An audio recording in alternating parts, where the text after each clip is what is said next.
Aquí descansan nuestros seres queridos. Y aquí vendremos también nosotros, porque la muerte es biológicamente un fin inevitable. Todo lo que vive ha de morir.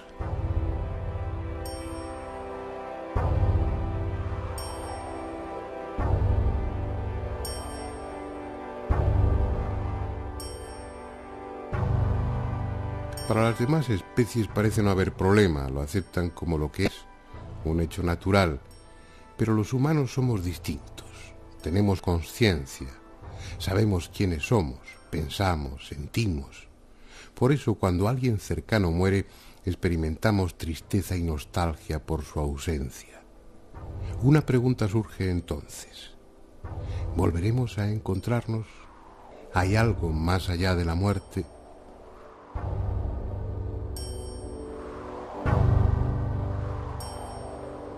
Una pregunta que en definitiva no afecta tanto a nosotros como a los que ya se fueron, porque nosotros iremos después.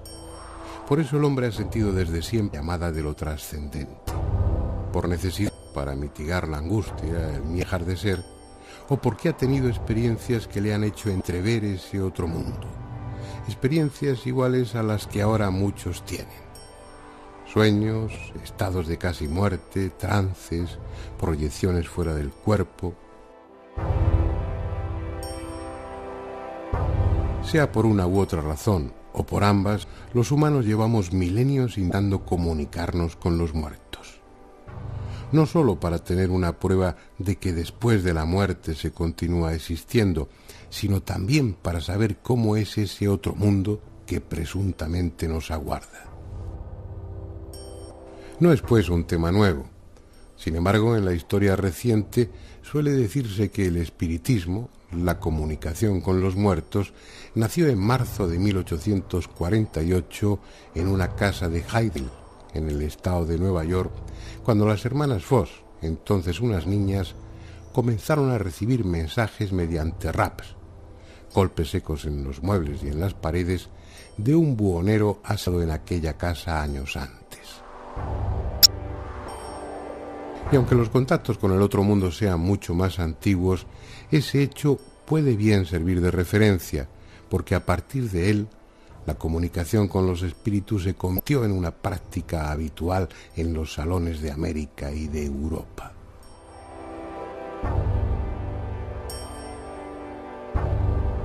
La moda pasó, pero da la impresión que desde el más allá, los muertos no resignaban a esa ruptura del diálogo, y ya que los médiums y las parlantes escaseaban, buscaron otra forma de comunicarse, la que alguien menos podía imaginarse: el magnetofón.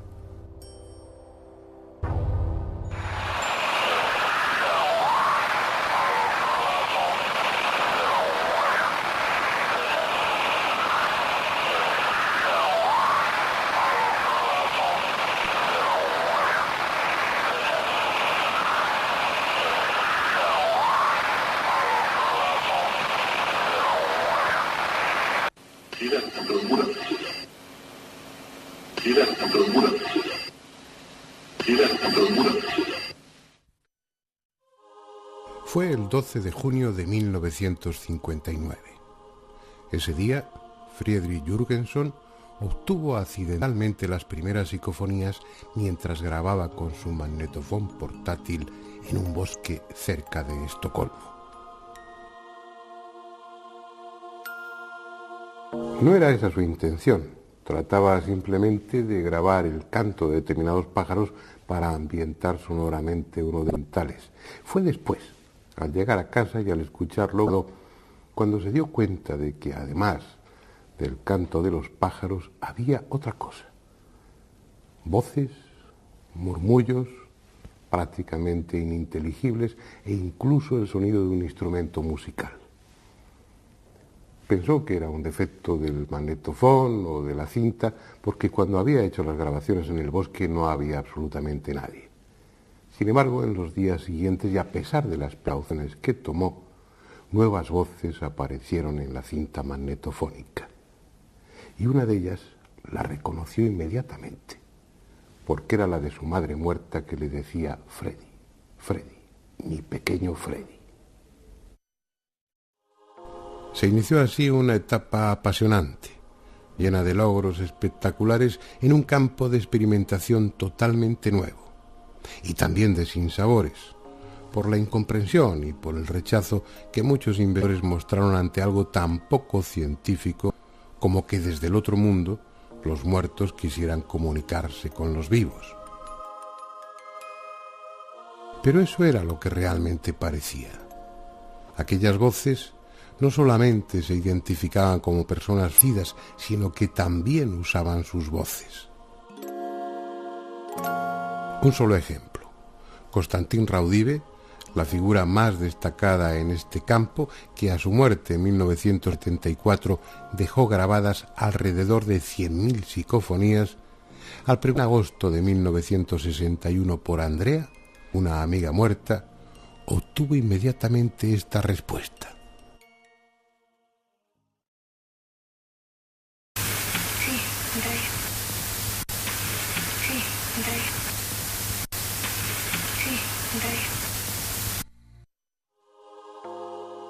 Lejanas, apenas audibles, como si tuvieran que apretarse por alguna razón, las psicofonías solían y suelen reducirse a palabras sueltas o frases muy cortas.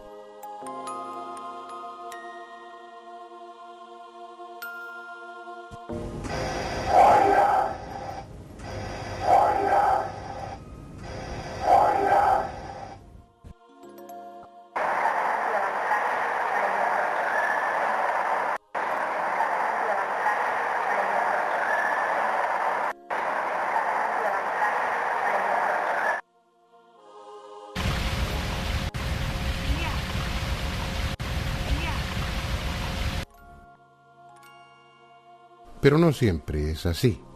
En alguna ocasión, lo grabado psicofónicamente desconcierta por su espectacularidad y belleza, como el coro que ahora escucharemos.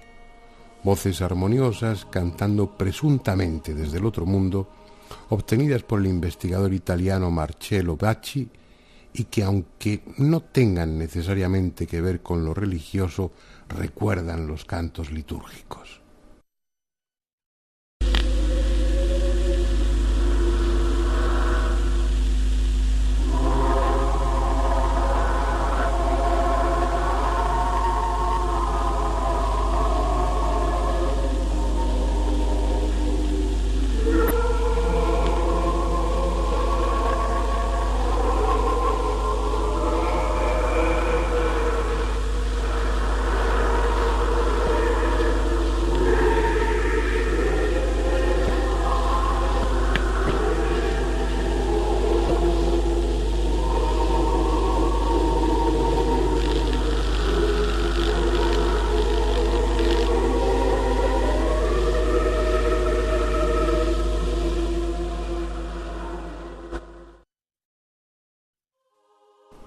La que sí tiene un claro contenido religioso es la que grabó Pedro Amorós en un castillo templario.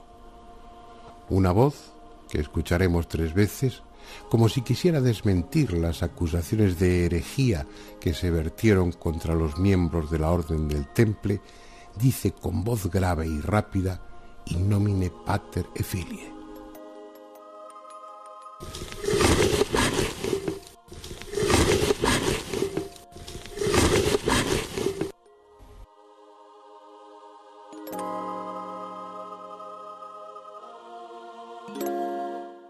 En teoría, cualquier sitio es bueno para grabar psicofonías.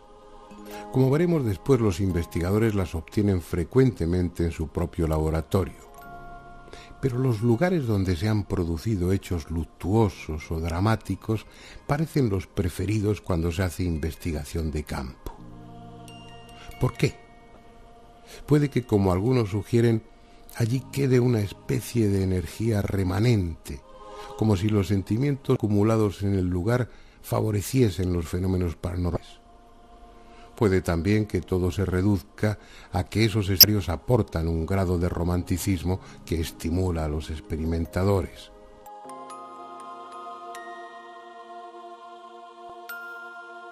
Sea por una u otra razón, los cazadores de psicofonías acuden a lugares como este, en el condado de Treviño, un pueblo llamado Ochate, del que solo queda en pie la torre de su iglesia, desnuda y fantasmal. Un pueblo de trágica historia, asolado por sucesivas epidemias que acabaron con casi todos los habitantes y del que los pocos que quedaron huyeron para no volver jamás. Muchos de los que, atraídos por su siniestra fama, han pasado la noche aquí, hablan de suspiros, de pisadas a su alrededor, incluso de agresiones por manos invisibles, y también han obtenido psicofonías. Oigamos un par de ellas grabadas en el interior de la torre. La primera requiere un oído atento, pero si se fijan distinguirán una lejana voz femenina preguntando qué hace la puerta cerrada.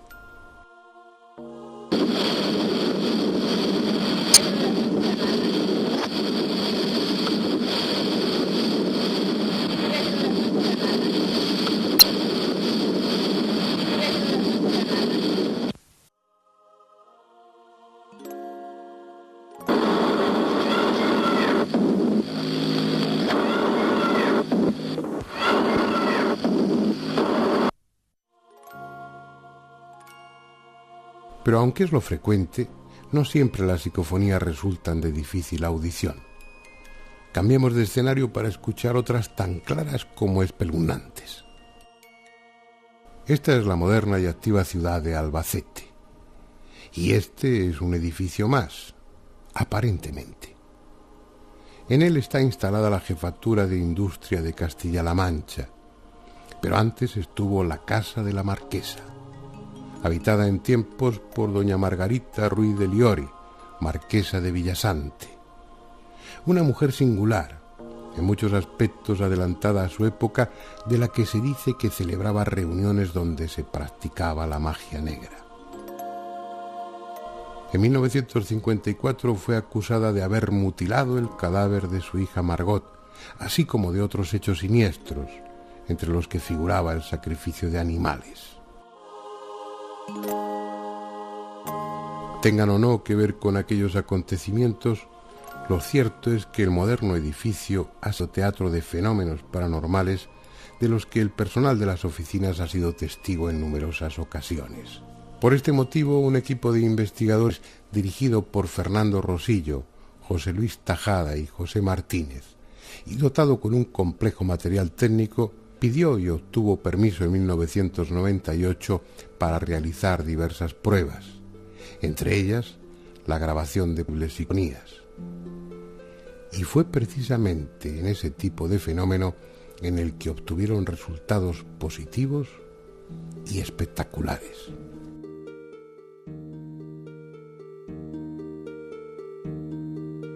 Las psicofonías que se han obtenido, una de ellas, por ejemplo, dice, es una voz de una niña de corta edad que parece indicar o parece decir mamá, frío y miedo. Es una psicofonía que después de los análisis que le hemos practicado con una serie de programas que estamos utilizando, nos dan una confianza y una validez de un 100%.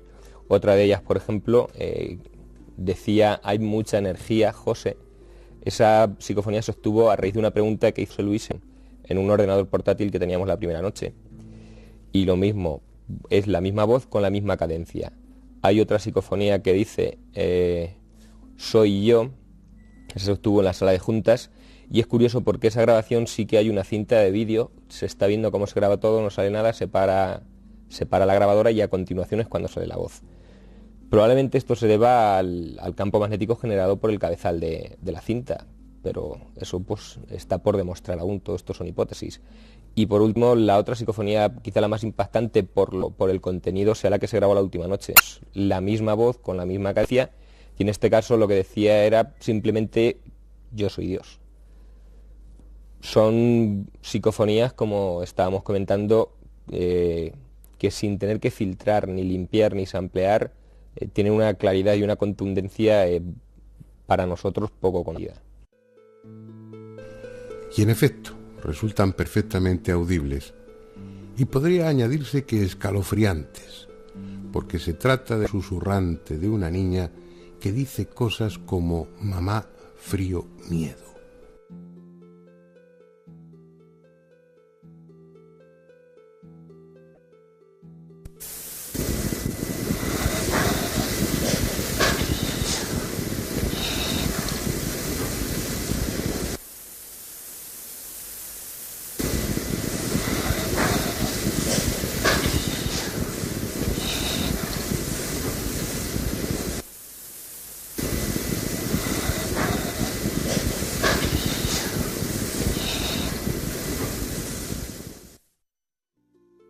Una voz infantil venida quién sabe dónde.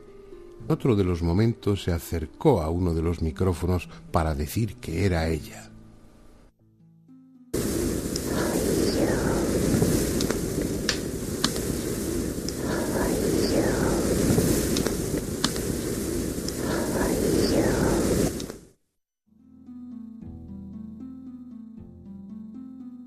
La misma voz que luego diría: yo soy Dios.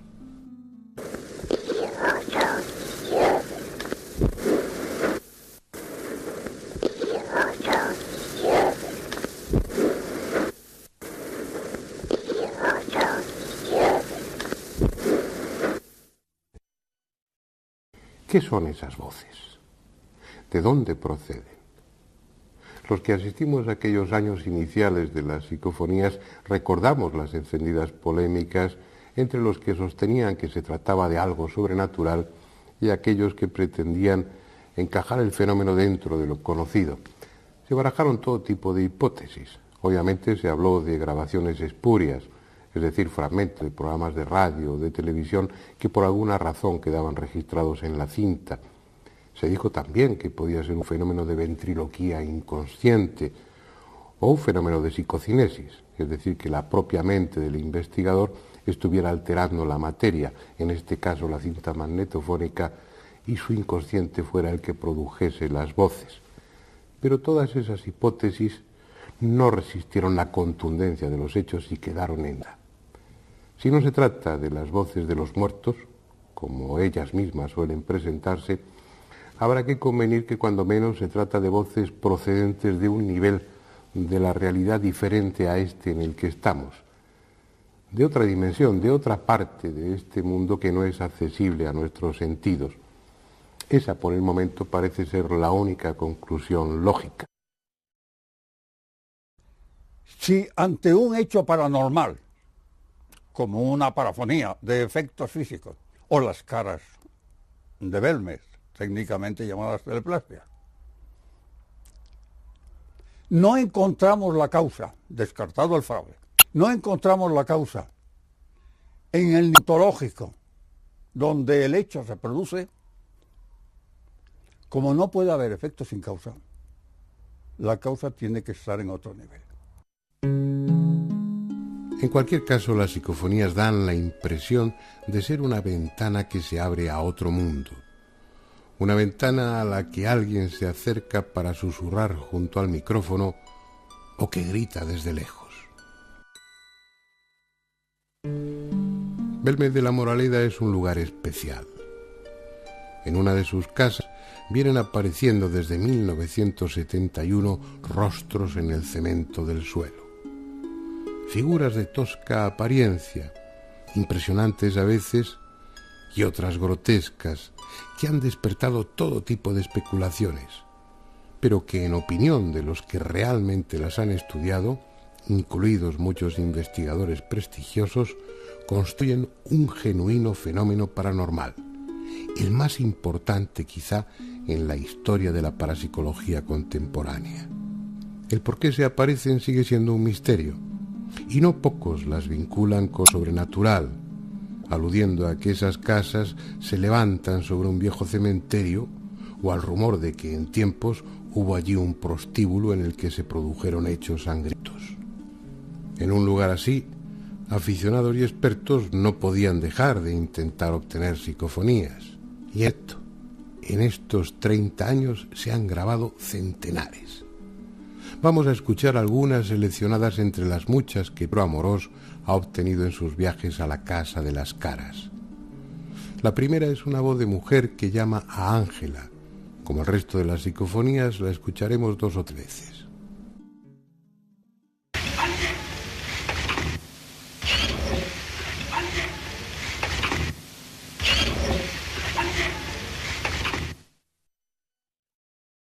Otra, también muy clara, pero de contenido más siniestro, parece decir matar a él. Matar a él. Matar a él. Matar a él. Al preguntar al investigador si había algún tipo de entidades en el lugar, se grabó una psicofonía que respondía afirmativamente diciendo «almas hay».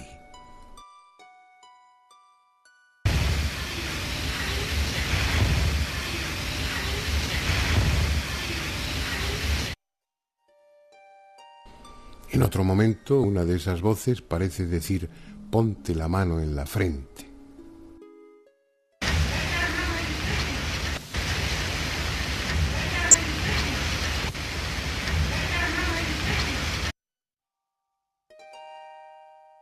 Y por último, una psicofonía que expresa su complicidad con María, puesto que al preguntar esta por qué esas entidades están en su casa, se grabó una voz de mujer que decía, es un abuso.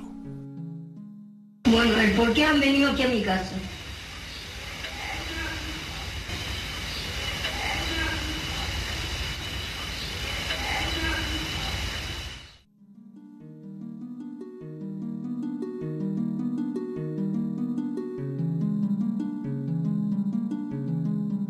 Aunque mucho más joven que Germán de Argumosa y que Sinesio Darnel, Pedro Amorós es ya uno de los investigadores más conocidos en Europa en este tema, tanto por su rigor como por su tenacidad.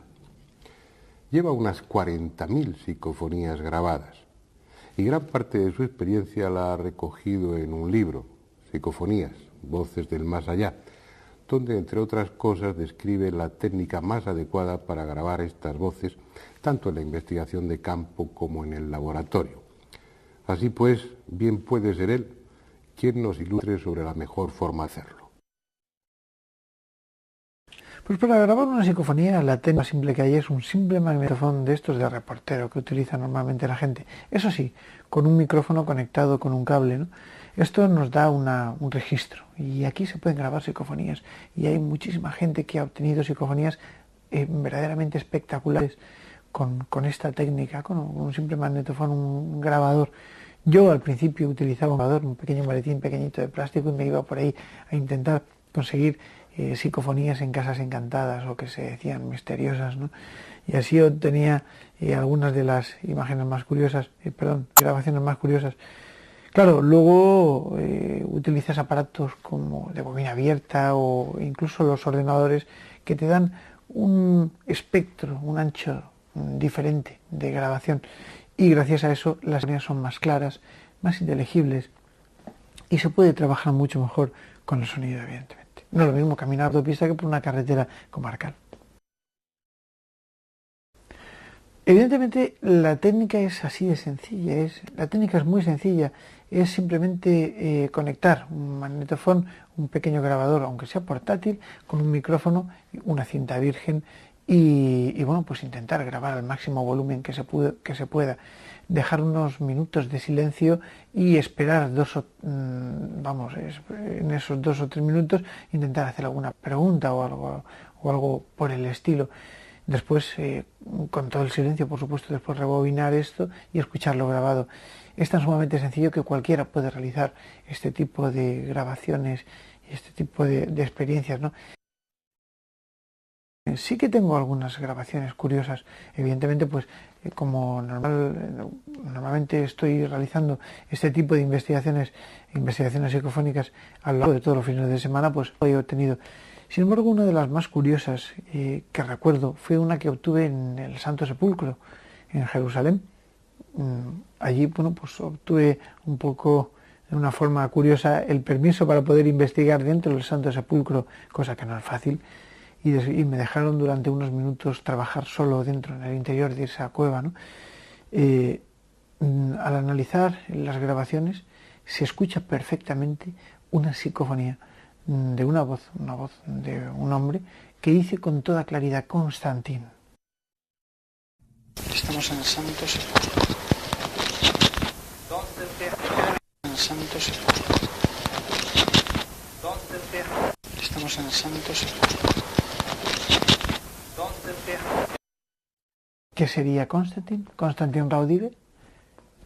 No lo sé.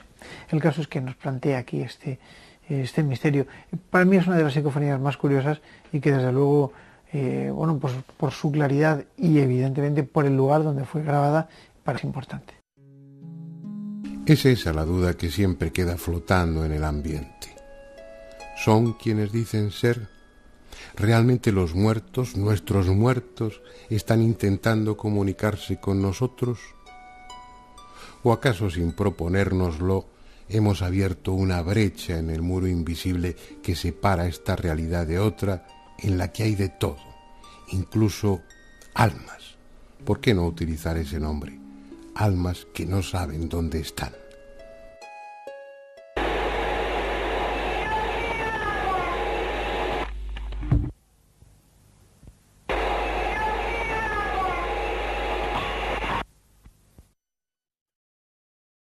O niños perdidos, solos en un mundo de sombras que utilizan este medio para gritar su desconsuelo.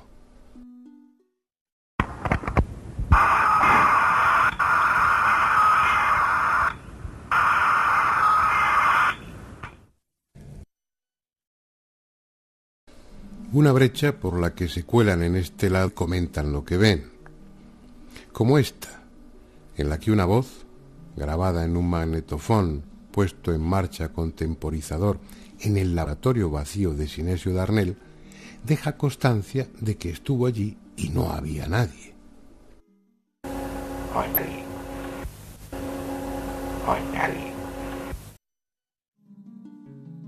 O ante un malentendido con el mismo investigador, se excusa diciendo que él no ha sido.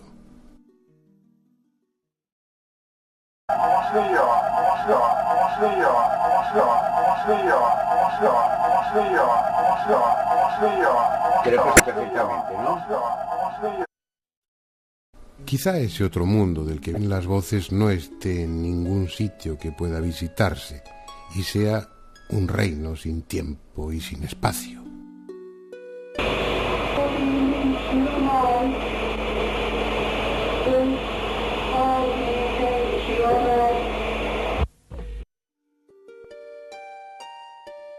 Pero estén o no en otra dimensión, sean muertos o entidades de otra naturaleza, lo que la experiencia de estas últimas décadas viene a decirnos es que ellos quieren comunicarse con nosotros y han encontrado en la electrónica un medio limpio y eficaz para hacerlo, porque por asombroso que resulte, ya no solo dejan oír sus voces, sino que desde 1985 nos permiten ver sus rostros a través del televisor y últimamente de la pantalla del ordenador.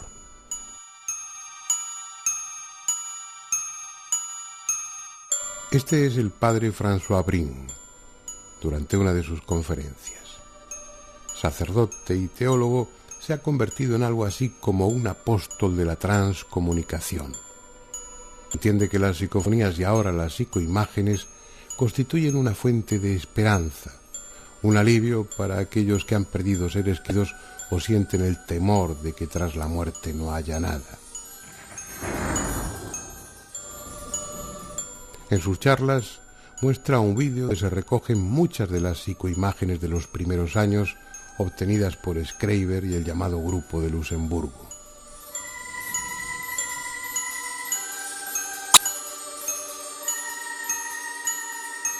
Si a Jürgenson le corresponde el mérito de haber grabado en 1959 las primeras psicofonías, a Klaus Schreiber le pertenece el de grabar las primeras psicoimágenes en 1965. Lo curioso, lo extraordinario, si hemos de ser justos en el adjetivo, es que las instrucciones para obtener esas imágenes del otro mundo se las dio su hija muerta a través de varias psicofonías. Así pues, y mientras no se demuestre lo contrario, estos rostros pertenecen a los que entendemos como espíritus, personas que están al lado de la muerte. Varias de ellas han podido ser identificadas. En el vídeo que estamos viendo también se muestra la fotografía de algunas tomadas en vida.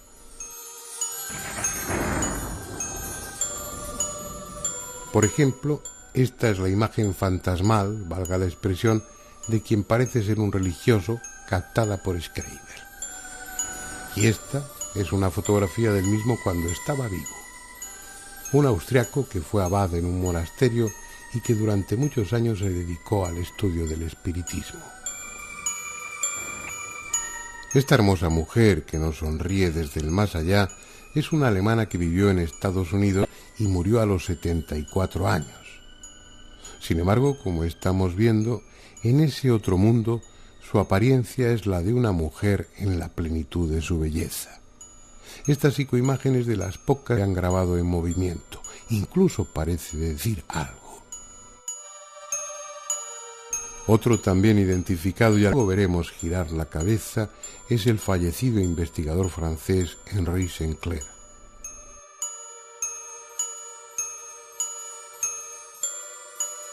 Pero siendo todo ello desconcertante, lo más insólito es que algunas de esas imágenes muestran un mundo similar a este, con objetos, mar, paisajes, animales.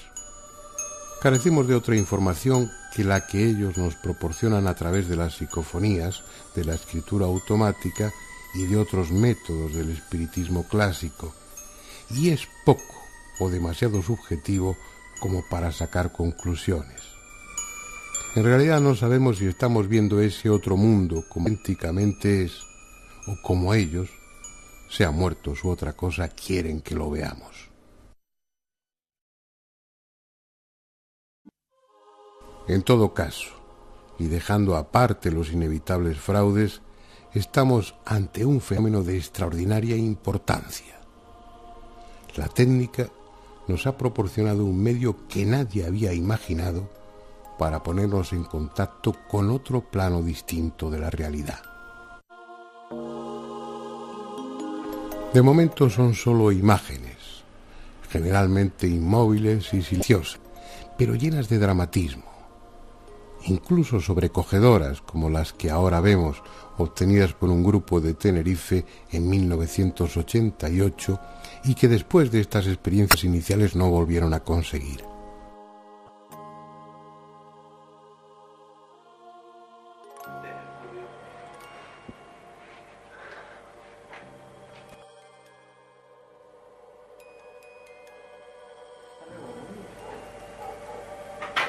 Meto la cinta. Y luego.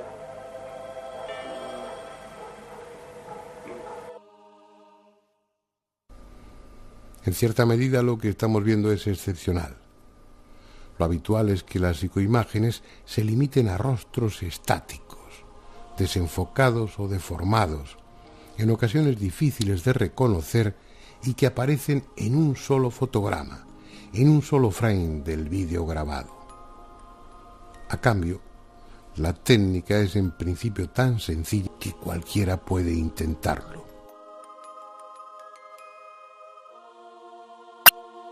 Pues la psicoimagen realmente es muy sencilla de obtener. Simplemente hace falta una cámara de vídeo pequeñita conectada a un monitor de televisión. Y entonces lo único que tenemos que hacer es enfocar el monitor de televisión con la propia cámara. Una vez que tengamos enfocado, dejaríamos un ángulo de unos 45 grados con respecto a la línea del monitor cámara. Y pues lanzamos el zoom hacia la esquina inferior derecha normalmente. Así se forme un efecto de retroalimentación que normalmente suele ser una espiral. En esta espiral nada más conseguir este efecto que nosotros le llamamos retroalimentación, pues ahí lo único que hay que hacer es intentar obtener estas psicoimágenes. Es muy buena la técnica de utilizar una cámara conectada al ordenador y el ordenador que pueda hacer todo lo grabado, porque así podemos examinar sin ningún problema todos y cada uno de los fotogramas, frames que componen la grabación de estos segundos de filmación, ¿no? Y esto es muy, muy útil. Otra cosa sería utilizar el vídeo, ¿no? Que también es un sistema un poquito más arcaico, pero evidentemente pues muestra la antigua usanza del tema de las psicoimágenes. Lo que pasa es que, claro, los cabezales del vídeo peligran, ¿no? Porque 10 segundos son 240 y tantos fotogramas.